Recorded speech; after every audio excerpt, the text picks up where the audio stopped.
Imagine walking out of a 10-day silent meditation retreat. Oh, that sounds incredible. Right. Like you feel completely centered, you're just perfectly at peace with the cosmos. Hmm. And then you walk to the parking lot and someone immediately backs their SUV right into your car. Oh, no. Yeah. And within like 5 seconds, you are in a screaming match over a dented bumper. Your heart is pounding and that cosmic peace is just entirely gone. Completely vanished. Exactly. But what if I told you that the screaming match, like the anger, the metal crunching, the adrenaline, is just as sacred and just as fundamentally divine as the silent meditation you just left? I mean, that is a deeply uncomfortable idea for most of us. Yeah. We are, conditioned to heavily compartmentalize our reality. Totally. We want the spiritual truths neatly contained in monasteries or deep in the woods, and we want to keep the messy, chaotic reality of human life completely separate from all that. But today, we are breaking down a piece of writing that just absolutely demolishes those boundaries. We're taking a deep dive into this fascinating 2007 essay by a writer named Feng. Right, yeah. It's titled The Chapter of Preaching Tao, Article 30, What and Where is Tao? And the mission here is just staggering. It really is an ambitious text. I mean, this essay takes the foundational texts of three massive, completely distinct traditions. So we're talking Christianity, Taoism, and Buddhism, and just mashes them together. Yeah.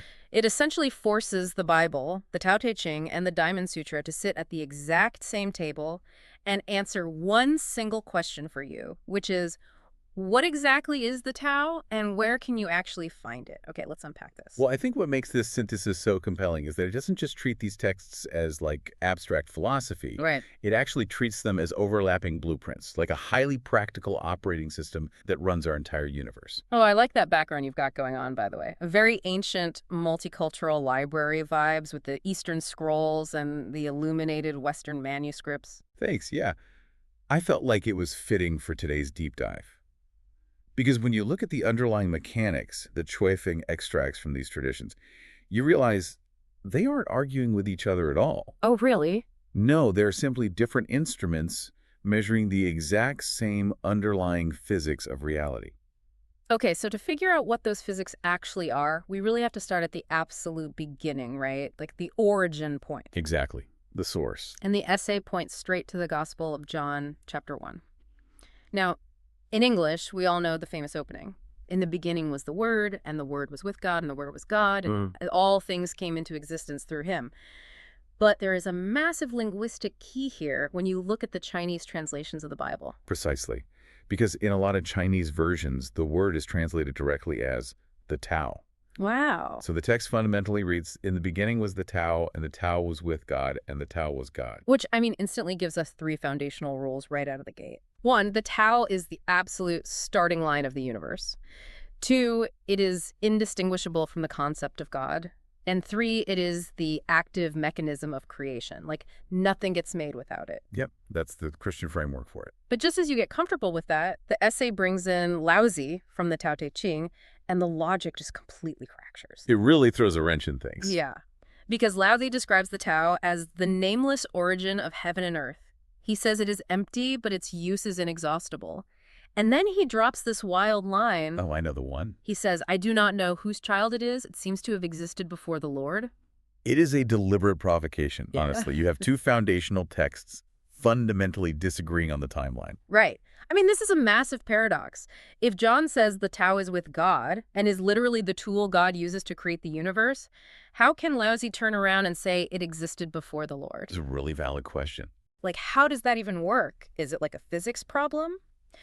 Do the underlying laws of gravity and mathematics and thermodynamics have to exist in the void before a creator can even step in to build a physical universe? What's fascinating here is how the source material reconciles that exact tension. And honestly, your physics analogy hits the nail on the head. Oh, it does. Yeah, because we tend to anthropomorphize creation. We imagine a being actively building things with their hands. It's like a carpenter or something. Exactly. But Laozi describes the Tao as entirely elusive and intangible. He writes, quote, "Oh, it is dim and dark, and yet within is essence.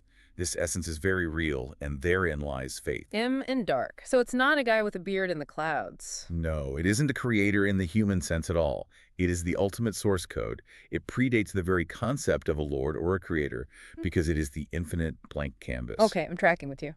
It's the absolute formless potential, that allows anything, including a creator, to even exist in the first place.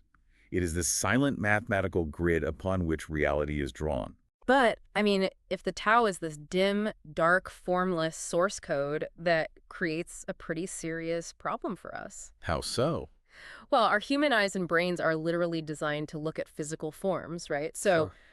if the ultimate truth of the universe is completely formless, we are essentially blind to it, it seems like we need a totally different framework just to perceive reality, which I'm guessing is presumably why the essay brings in the Buddha. Exactly right, because when you are looking for something that has literally no shape, human perception is a massive liability. Yeah, we're just not equipped for it. Right. So to bypass that, Shefeng turns to Buddha Shakyamuni's teachings in the Diamond Sutra.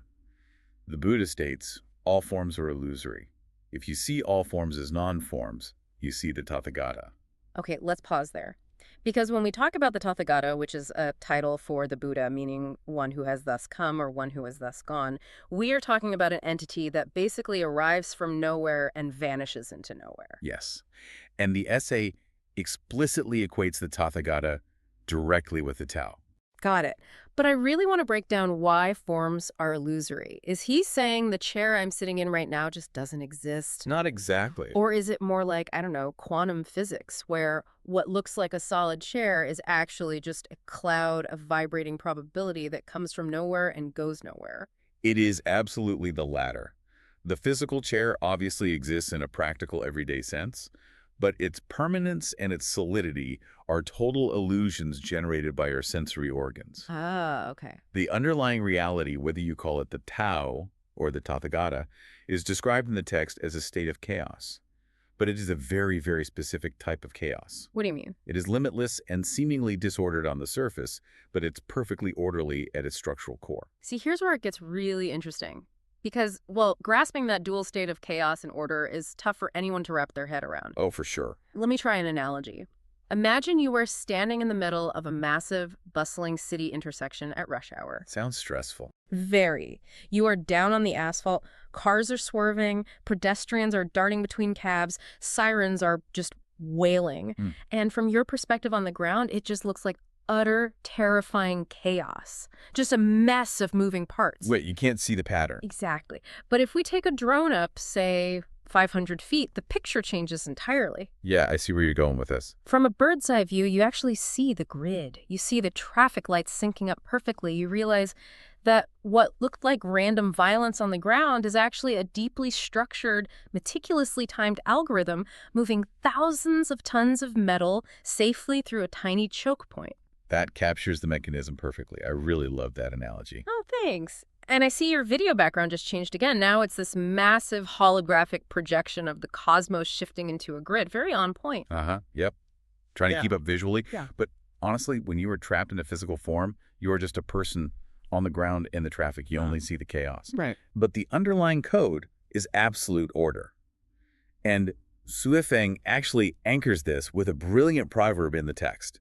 What's the proverb? He writes, "The net of heaven has large meshes, but it lets nothing through." Wow. Yeah, to the human eye, the holes in the net look so incredibly big that it seems entirely useless. Right. But it is a flawless filtration system. The structure is there, holding the universe together, whether your limited senses can perceive the threads or not. So we have established that the universe is governed by this invisible, highly structured net. Right. The obvious next step is figuring out the programming language of that net. Like, what are the actual rules running the system? Well, the essay synthesizes all of these ancient texts into 8 fundamental attributes of the Tao. It essentially hands us the user manual for reality. Exactly. Let's walk through this carefully because the progression here is super vital. Attribute 1 establishes the Tao as the universe's mother, so the ultimate origin point. Right. Then Attribute 2 states that the Tao is entirely empty, yet it contains all things. And to really lock that concept in, the text invokes the Heart Sutra, which famously says, form is emptiness, and emptiness is form. Oh, yeah. It basically reinforces that the solid chair and the invisible quantum field are not two separate things at all. They're the exact same material, just in different states. Which flows perfectly into Attribute 3, which says the Tao transforms all things. It is the engine of constant, unstoppable flux. Like, nothing is ever static. Never. But Attribute 4 is where the physics get truly mind-bending for me. The essay states that the Tao is one, The entire universe is the Tao, meaning the universe operates as a literal hologram. Yes. And we need to be very precise about how a hologram functions mechanically because it really changes everything about how you view the world. How so? Well, in standard photography, if you take a picture of an apple and cut it in half, you possess half an apple. Right, obviously. But if you shoot a holographic plate of an apple and you smash that glass plate into 50 pieces, you can pick up the absolute smallest microscopic shard, shine a laser through it, and project the entire complete apple. Wait, really? Yes, the whole is entirely encoded within every single tiny fragment. Oh, wow. So applied to reality, this implies that the entire source code of the cosmos isn't just like out there in the stars somewhere. No, not at all. It is fully encoded in the microphone right in front of me, in the blade of grass outside, and in the listener tuning in right now. Like, you contain the whole. Exactly. You are the fragment containing the whole. That is wild. Ah. But I want to skip to attribute 6, because this is where the theory violently collides with human history. Oh, this is a heavy one. Yeah. Attribute 6 says the Tao governs all the laws of nature. You know, birth, aging, sickness, death. But he also says it governs the rise and fall of societies and dynasties.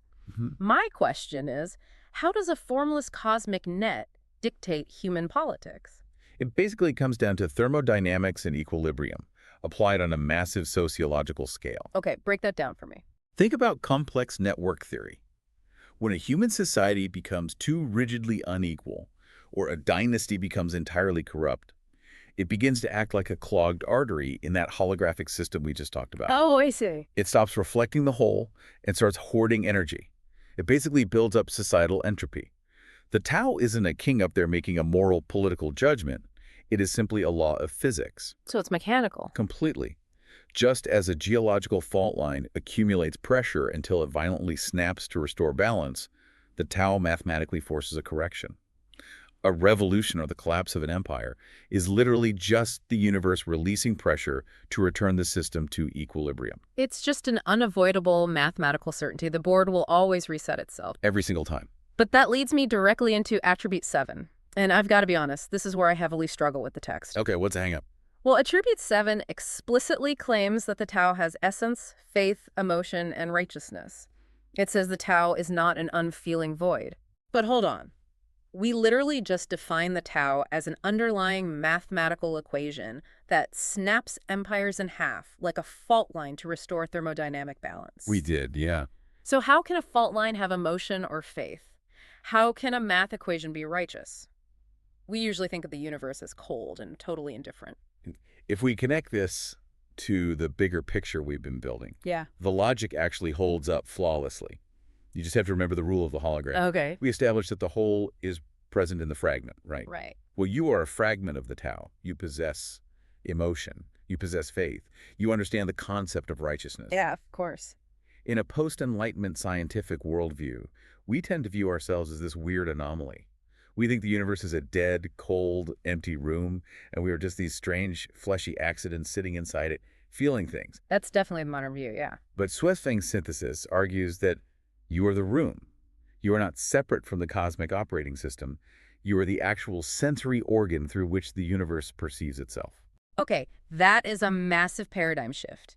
You are saying the universe isn't out there crying in the void on its own. No. Instead, my anger, my grief, and my love are the literal mechanisms by which the universe feels anger, grief, and love.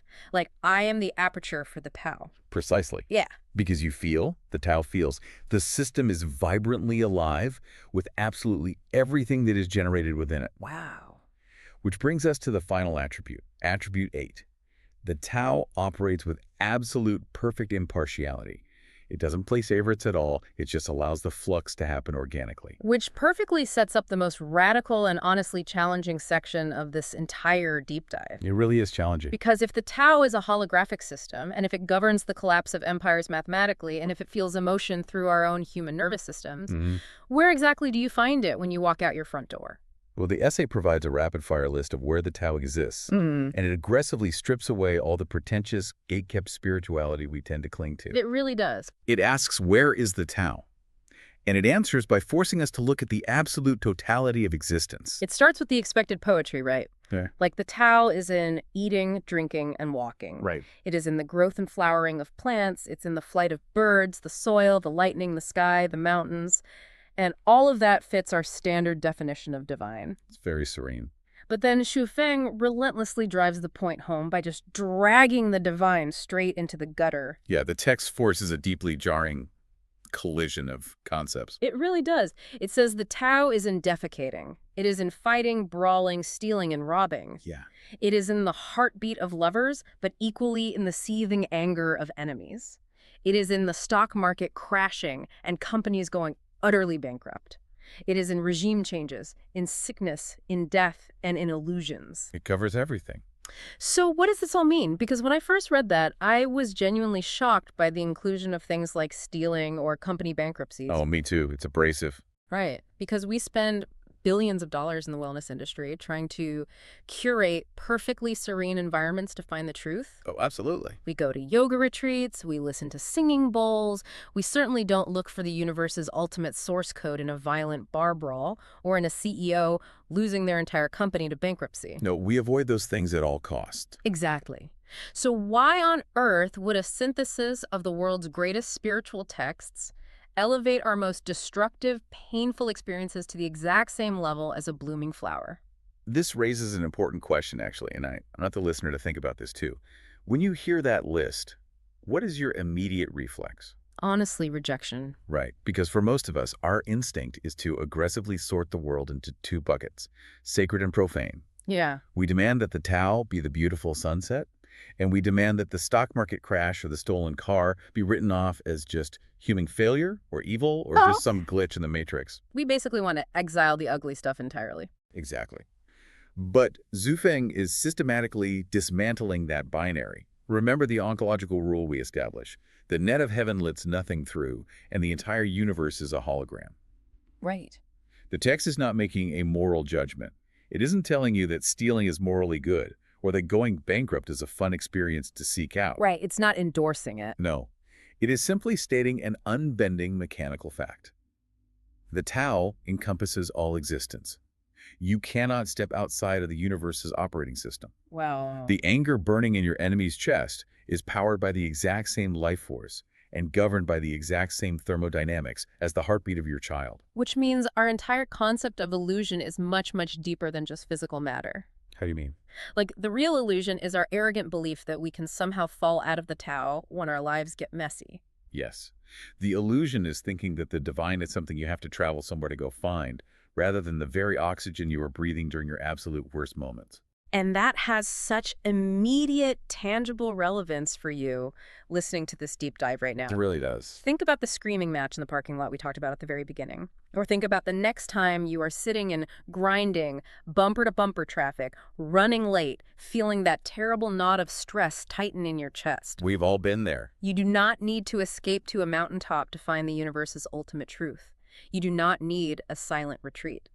According to the synthesis of Christianity, Taoism, and Buddhism, the Tao is operating at maximum capacity right there in the driver's seat with you.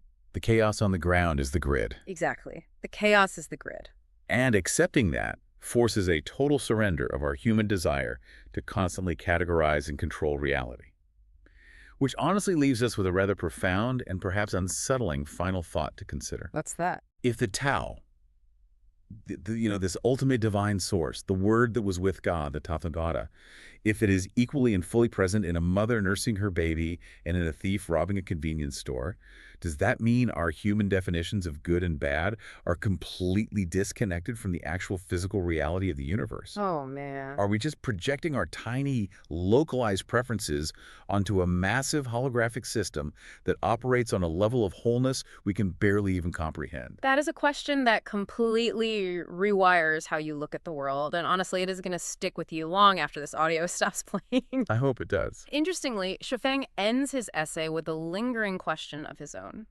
The final sentence is simply, how to seek the Tao. It's an open invitation. It really is. Yeah. You take all these overlapping maps we've discussed today, the theologians parsing the gospel, the philosophers debating Laozi, and the quantum physicists catching up to the Buddha, and you explore that source code for yourself. You have to do the work.